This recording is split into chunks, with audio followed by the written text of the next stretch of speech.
বেজায় নাম্বিয়ার পরিচালিত horror cinema তুই মে ফেব্রুয়ারিতে মুক্তি পেয়েছিল।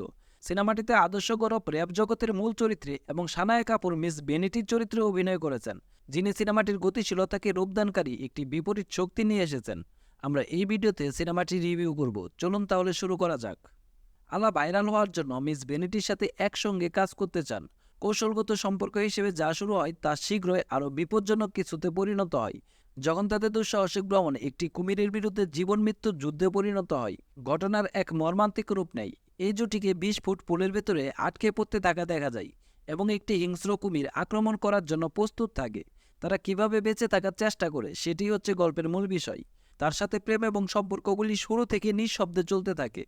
সিনেমাটির প্রথমত মজাদার, তীক্ষ্ণ এবং আকর্ষণীয় ছিল। ৪টি গানের মধ্যে একটি পুরনো গানের ভাব রয়েছে, যা কাহিনীতে একটি অতিরিক্ত হাইপ যুক্ত করে। আপনি যখন সিনেমাটি হালকাভাবে উপভোগ করতে শুরু করবেন, তখন গল্পটি কিছুটা ধীর মনে হবে, যা আপনাকে সিনেমাটির উদ্দেশ্য নিয়ে প্রশ্ন তুলতে পারে। বিরতির পর সম্পূর্ণ গেম চেঞ্জার, যা সিনেমাটির জন্য আসল আকর্ষণ। দ্বিতীয় অধ্যায় আরও অন্ধকার, আরও তীব্র এবং আরও আকর্ষণীয় হয়ে ওঠে। যখন আপনি মনে করবেন পরিস্থিতি আরও খারাপ হতে পারে, ঠিক তখনই অকল্পনীয় ঘটনা ঘটে। এই ঘটনাগুলো থাকা সত্ত্বেও সিনেমাটি আশ্চর্যজনকভাবে স্থির থাকে। আবেগগত এবং পরিস্থিতিগত সত্যতার ওপর এর ভয়াবহতা মাটি চাপা পড়ে। আসলে বিরতির পর তীক্ষ্ণ, মর্মান্তিক এবং কার্যকর, যখন শেষ অন্তটি অপ্রত্যাশিত এবং আকর্ষণীয় থাকে। আমাদের কাছে সিনেমাটির জন্য কয়েকটি খারাপ দিক ছিল। সিনেমাটি বিনোদনমূলক হলেও প্রথম অর্ধটি কিছু অংশে ধীরগতি। কুমিরের সিজিআই আমাদের কাছে অনেকটা দুর্বল মনে হয়েছে এবং ভয়ঙ্কর দিকটি আরও উন্নত করা দরকার ছিল। অভিনয়ের দিক থেকে আলা প্রোপাটা চরিত্রে আদর্শ গৌরব একটি বিশ্বাসযোগ্য অভিনয় পরিবেশন করেছেন, বিশেষ করে দ্বিতীয় অধ্যায়ে, যেখানে আবেগগত এবং মানসিক স্পন্দন আরও গভীর ছিল।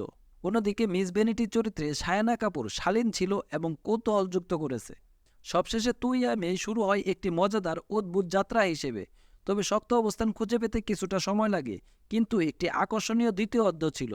আপনি যদি ভৌতিক সিনেমা উপভোগ করেন, যা উত্তেজনা এবং অপ্রত্যাশিততার সাথে হাস্যরসের ভারসাম্য বজায় রাখে, তাহলে এটি দেখার মতো সিনেমা।